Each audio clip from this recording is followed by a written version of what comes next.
أنا شيماء حسان، فأهلا بيكم لو أول مرة تشوفوني، وأهلا بيكم كمان مرة في حلقة جديدة.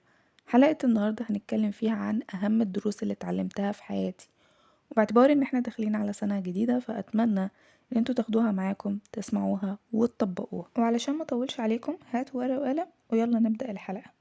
أول درس معانا: مفيش تاريخ انتهاء للتغيير. لو عايز تغير من أسلوبك، شغلك أو اتجاه حياتك، بلاش تحسس نفسك إنه الوقت خلاص عدى وفات. في ناس كتير شاطرة في اللي هي بتعمله مع العلم إنها بدأت متأخر. كمل اللي انت بتعمله حتى لو انت كنت مجبر عليه، زي الشغل، الدراسة، لغاية ما تلاقي الفرصة المناسبة اللي هتبدأ منها التغيير. فما تخافش، لسه عندك وقت كتير، وممكن تغير حاجات كتير طالما لسه في كل يوم صباح جديد. اللي نفسك تبدأ تعمله اعمله النهاردة، سواء انك تبدأ تنتظم في الصلاة او تروح الجيم او تبدأ على يوتيوب مثلا. لو فضلت تماطل وتسوف هتلاقي انه مرت ايام وشهور ويمكن سنين وانت لسه محلك سر. لما تبدأ دلوقتي ممكن ما يكونش عندك الطاقة الكافية او مودك مش ألطف حاجة. ابدأ وتوكل على ربنا، هتلاقي نفسك اتحمست بعد اول مرة. وزي ما علمونا في المدارس: لا تؤجل عمل اليوم إلى الغد.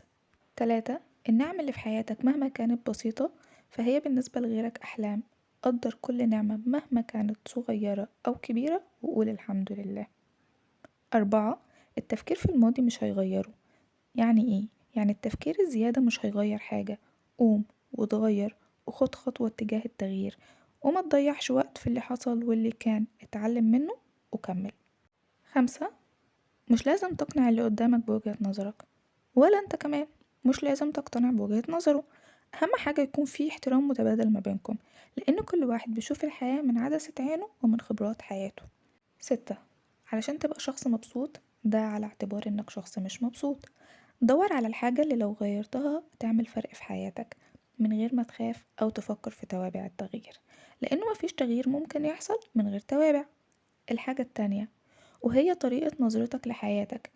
ممكن يكون عدم انبساطك نابع من عدم الرضا في المطلق، ودايما في حالة مقارنة نفسك بغيرك.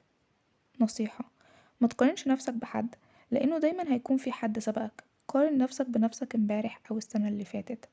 شوف نفسك كنت فين، وصلت لإيه، علشان تقدر تشوف نسبة التطوير أو التأخير وتشتغل عليها. من الحاجات اللي قرأتها وعجبتني جدا وهي إنه الشجرة اللي هتزرع بذرتها النهاردة مش هتطرح بكرة، لأنه دايما الحاجات الحلوة ما بتجيش بسرعة. ارويها، ارعاها، واصبر. وده لأنه كتير وقت أو دايما تقريبا بنستعجل النتائج. من الحاجات اللي اتعلمتها في حياتي هي إن الأولوية ليا أنا، مش لحد تاني. وده لأنه من حقي على نفسي إني أخصص وقت يوميا لرعاية ذاتي، وأسعى لأنه أكون مرتاحة نفسيا.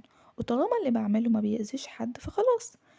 اتعلمت ازاي اهتم بروحي وعقلي وجسدي، وانه ازاي اقلل من الضغط والتوتر واعيش لذاتي. تقريبا كنت عملت لكم حلقة كاملة لها علاقة بالرعاية الذاتية، هسيبها لكم في صندوق الوصف، ما تنسوش تروحوا تشوفوا الحلقة مهمة جدا. وبكده يكون وصلنا لنهاية الحلقة دي. كونوا بخير، وإلى اللقاء.